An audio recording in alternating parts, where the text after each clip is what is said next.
Assalamualaikum Dr. Fitri. Ya, Waalaikumsalam. Ya, Datuk. Apa khabar? Alhamdulillah. Hari ni dah hari ke-28 PKP. Macam Ya, mana saya. Sekarang hari ni, keadaan? keadaan Ha, Alhamdulillah ada stres, ada rasa risau pun ada. Rasa benda tu dialami oleh semua orang. Termasuk bukan yang bekerja di as a staf kesihatan ataupun as a rakyat. Semua orang tengah risau sekarang ni. Dan itulah kita berharap semua kita punya PKP ni boleh ditamatkan lah dengan jayanya. Lain orang, lain pendapat ataupun lain pandangan mereka terhadap isu pandemik COVID-19 ini. Adakah pandemik ini akan mengubah cara hidup, habit dan lifestyle kita sekarang ini? 100 tahun dahulu Spanish flu telah menjangkitkan hampir seramai 1/3 daripada populasi di dunia, dan ia juga telah mengorbankan sebanyak 3% manusia di serata dunia. Adakah pandemik COVID-19 ini akan terjadi sama seperti Spanish flu, di mana seramai 2 bilion manusia akan terjangkit dan akan mengorbankan seramai 200 juta orang? Mari kita mendengar ulasan dari pakar-pakar kita. Okey, bersama-sama kita pada hari ini adalah Dr. Muhammad Fitri bin Zainuddin, iaitu salah seorang daripada pegawai perubatan di Hospital Selayang, Selangor. Beliau dah berkhidmat dalam bidang perubatan ni dah lebih kurang 10 tahun. Betul, Doktor? Ya, betul. Okey. Okay, Doktor. So basically hari ni, Doktor, kita first of all nak thank you for joining with us today. Basically hari ni perbincangan kita akan cover basically life after MCO ataupun COVID-19 itself. In other words, macam mana social habits kita after this. And then kita akan cakap sikit pasal vaksin COVID-19. And of course Kak Ida mention tadi, this pandemic is the worst in history. Dan apa langkah-langkah untuk prevent COVID-19 daripada terjadi again in the future. So Doktor, before kita start, mungkin Doktor boleh share sikit dengan kita what do you actually do and where you are based at? Okay, alright.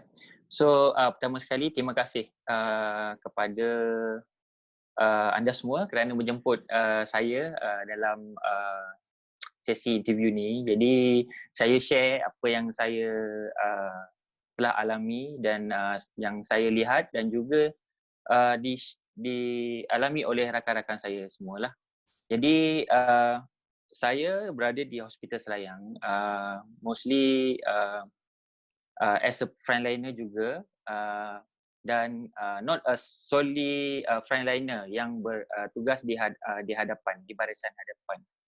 Jika frontliner ni kita cakap mereka ni macam melakukan screening, and then dia akan berjumpa dengan pesakit-pesakit yang dikategorikan sebagai PUI ataupun yang ada kontak dengan pesakit-pesakit terutama daripada tablik, kluster tablik ataupun yang baru balik daripada negara-negara yang kita panggil PUI punya lah, seperti Itali, Korea, Korea Selatan dan sebagainya lah.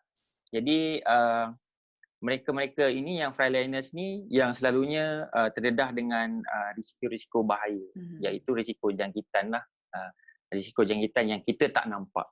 Okay. Jadi kita sedang berada di dalam peperangan yang mana musuh kita memang tak nampak. Jadi itu adalah kita punya cabaran lah dalam mengatasi pandemik COVID ni.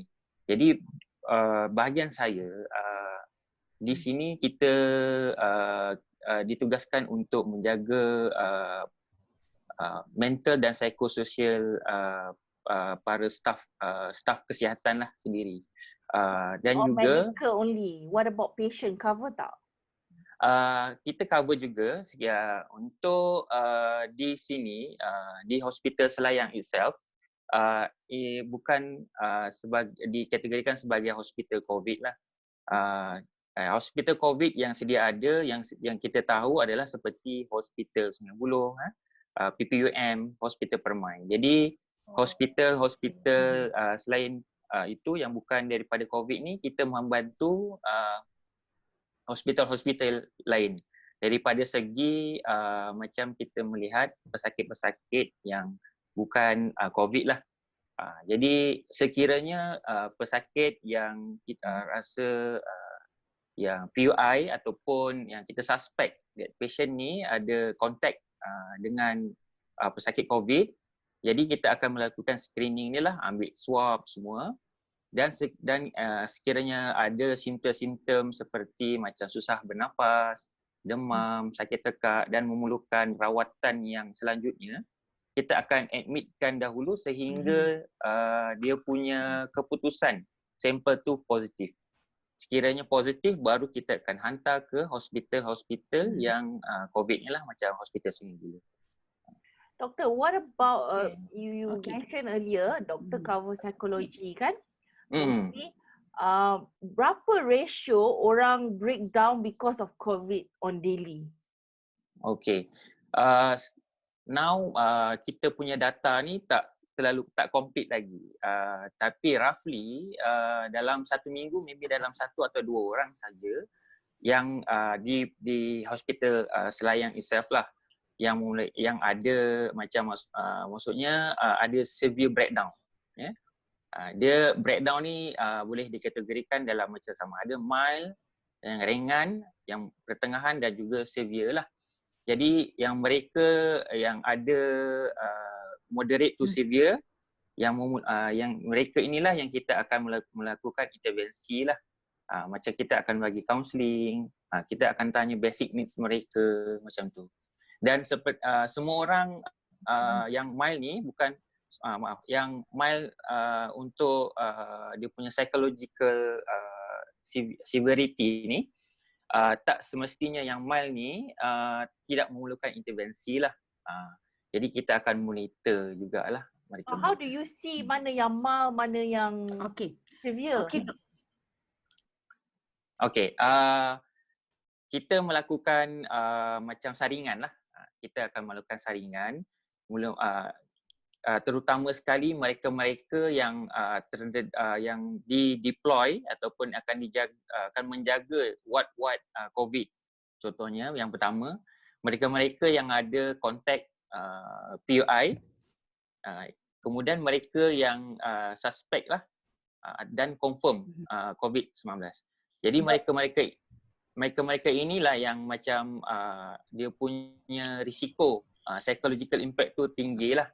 Jadi kita melakukan saringan dengan buat ujian lah untuk jawab soalan sedikit, and then kita lihat ujian tu macam mana skor dia. Okey doktor, boleh saya tanya sikit berapa lama? Okey doktor. Now let's go for the serious questions yang betul-betul kita nak tahu. Doktor dengar? Ya, dengar. Ya. Saya ada pertanyaan nak tanya ni. Ada yang menyatakan bahawa let's go for the serious question yang betul-betul kita nak tahu. Okey. Ada yang menyatakan bahawa pandemik COVID-19 ini akan mengubah sepenuhnya cara hidup kita, terutama sekali social habits kita. The question is, what is life after MCO? Adakah kita kena menyesuaikan diri dengan cara hidup yang baru atau we can go back to old life? Mungkin doktor boleh share dengan kita semua? Okey. Pandemik COVID ni adalah satu pandemik yang baru. Jadi kita tak tahu dia punya end, dia punya infection. Dan sekarang ni dia pesakit pun bilangan dia bertambah setiap hari ke hari. Jadi kita tak dapat kumulatif bilangan yang sepenuhnya. Dan sekarang ni pun kita telah melakukan MCO ataupun PKP dan penjarakan sosial itu. Dan sekiranya PKP ini macam ditamatkan, pada pendapat saya, kita punya social habit tu akan berubah. Tak seperti yang lama ataupun sedia kala lah. Dan kita mungkin boleh dikatakan is a new normal lah untuk kita.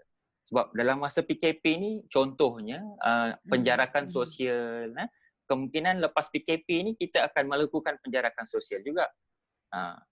Daripada segi kita punya berkomunikasi ataupun meeting. Kalau sebelum ni kita berjumpa di meja bulat, boleh berkumpul seperti biasa. Tapi mungkin selepas ni kita akan buat macam teleconference ataupun telekomunikasi seperti inilah. Dan di dalam bidang kesihatan juga kita pun more kepada jurusan telekonsultasi lah, iaitu kita menggunakan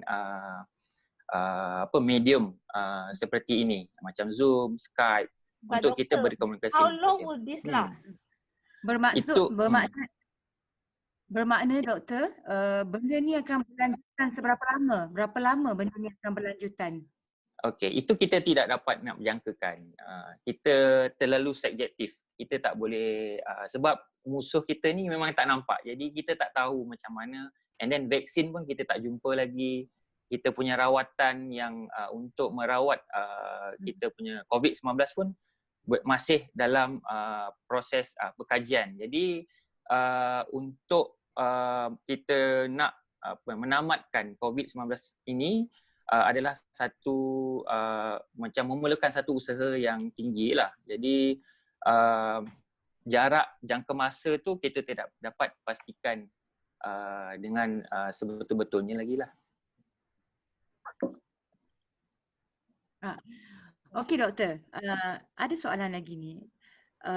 Pada tahun 1918 sehingga 1920 Spanish flu satu ketika dulu telah menjangkiti seramai 500 juta orang di dunia dan dianggarkan membunuh dalam anggaran 50 juta orang ketika itu. Penduduk di dunia pada masa itu hanyalah dalam sekitar 1.7 bilion dibandingkan dengan 7 bilion orang sekarang ini. Adakah pandemik COVID-19 ini merupakan wabak yang paling teruk dalam 100 tahun? Mungkin doktor boleh kongsikan dengan kita. Okey. COVID-19 pun yang seperti mana yang saya cakap tadi, dia masih baru. Mungkin ya dan mungkin tidak.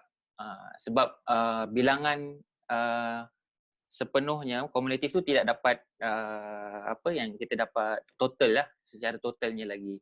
Jadi kemungkinan COVID-19 ini yang paling teruk lah berbanding dengan flu yang sebelum ini. Tetapi kita tidak boleh nafikan bahawa kemungkinan masa-masa akan datang kemungkinan akan ada virus baru yang akan dijumpai. Dan virus ini yang COVID-19 ini memang semua orang tidak menjangkakan bahawa adanya COVID-19 ini sehinggalah dijumpai di China, di Hubei pada tahun lepaslah, Disember 2019. Okey doktor, seperti yang doktor mention tadi, COVID-19 ni belum ada ubat ataupun antivirus. Jadi apa yang kita boleh buat masa sekarang adalah pencegahan, betul? Jadi how close are we to finding the vaccine? Saya juga ada terbacalah dekat news on website yang mana ubat malaria digunakan untuk stopkan pesakit dari masuk ICU. How true is it? Okey, itulah. Sekarang ni kita memang tak ada jumpa ubat yang spesifik untuk treat COVID-19. Hanya kita buat prevention ataupun mengelakkan pesakit lebih teruk lagi lah. Ubat anti malaria ataupun yang kita pernah dengar iaitu hydrochloroquine. Ubat ini sebenarnya untuk merawat malaria lah. Tapi selalunya kita gunakan ubat ini di tahap yang sangat teruk lah. Itu bergantung kepada clinical judgement oleh kita punya pakar.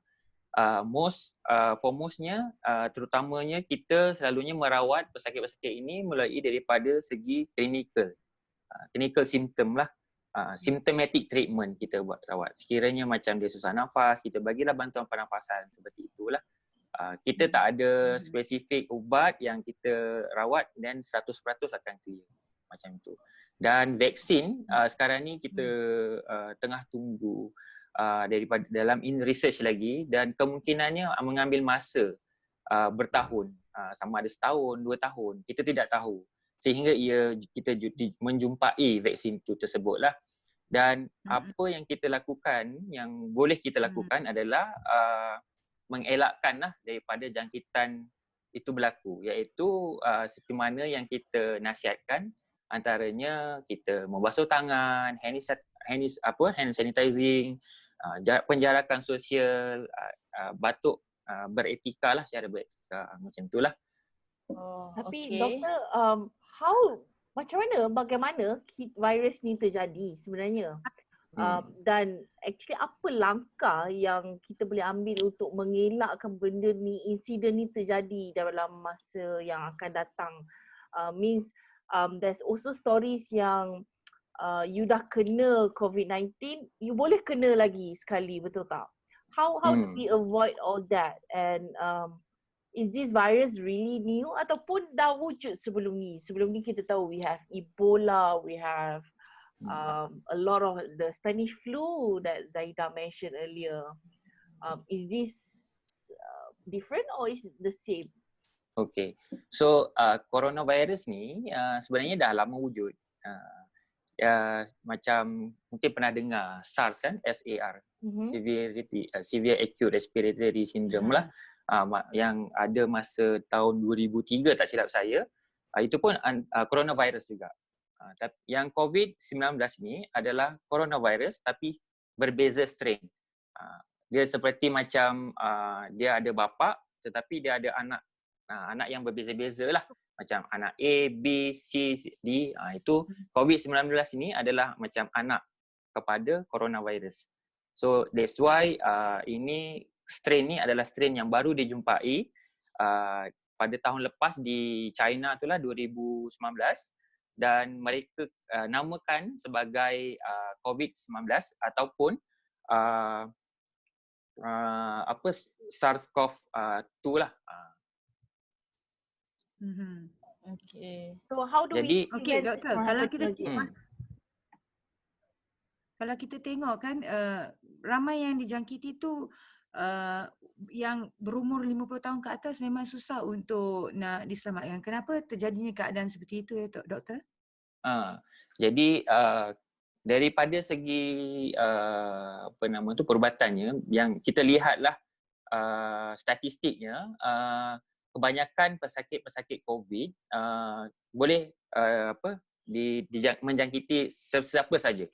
Okay, kanak-kanak boleh, orang dewasa boleh, orang tua boleh. Tetapi yang berisiko tapi doktor, setakat ni kita tak ada lagi dengar kanak-kanak punya kes kan? Ya, saya. Sebab kemungkinan ni kita telah melakukan penjarakan sosial yang bagus ataupun kita telah melakukan intervensi yang baguslah. Ataupun kita masih tidak menjumpai masih belum mendapat pesakit tu lagi. Kita memang tak naklah benda tu berlaku.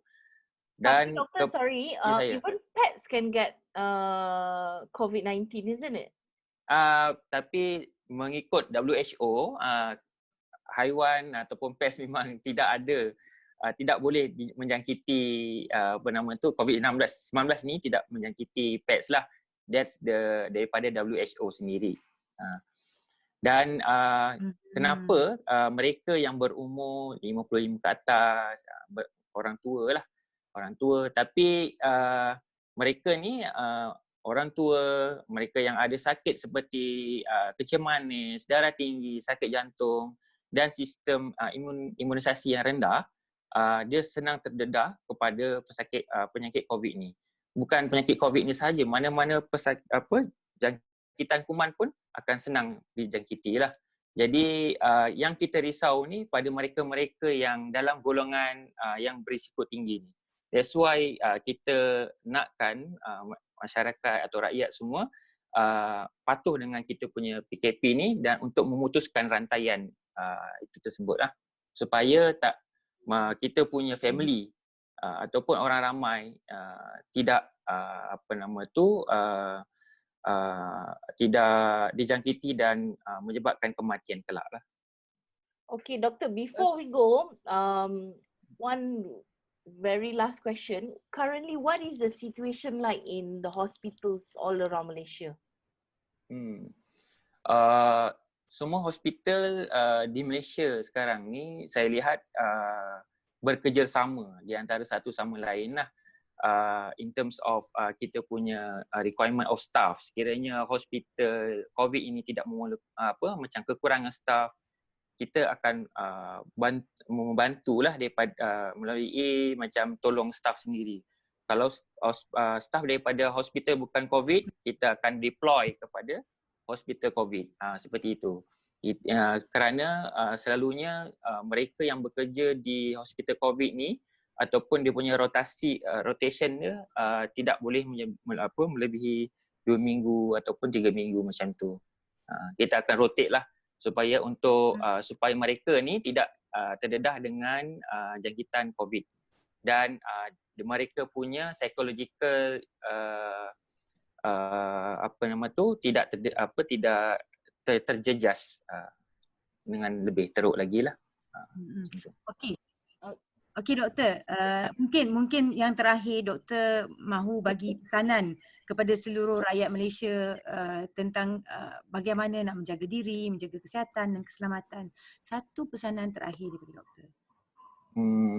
Satu pesanan daripada saya harap semua orang dapat patuh dengan kita punya PKP dan melakukan penjarakan sosial yang selamat. Dan jangan lupa untuk menjaga kesihatan dan juga etika membasuh tangan dan batuk dengan lebih baik lagi dan kena isi masa lapang kita di rumah dengan aktiviti yang sebaik mungkin supaya kita tidak terdedah dengan psychological problem dan dalam masa yang sama kena saling berhubung antara satu sama lain sama ada melalui media sosial ataupun telekomunikasi so that kita tak ada terputus. Biar kita memutuskan rantaian COVID, jangan kita memutuskan hubungan silaturahim antara kawan-kawan semualah. Okay, Doctor. Thank you so much for being with us today. Thank you so much. Okay, thank you so much doctor for your time. Okay, sama-sama. And for your experience. InsyaAllah kita sama-sama akan patuhi apa saja pesanan doktor. Terima kasih banyak-banyak doktor. InsyaAllah kita jumpa lagi. Okay, thank you. Okay, thank you.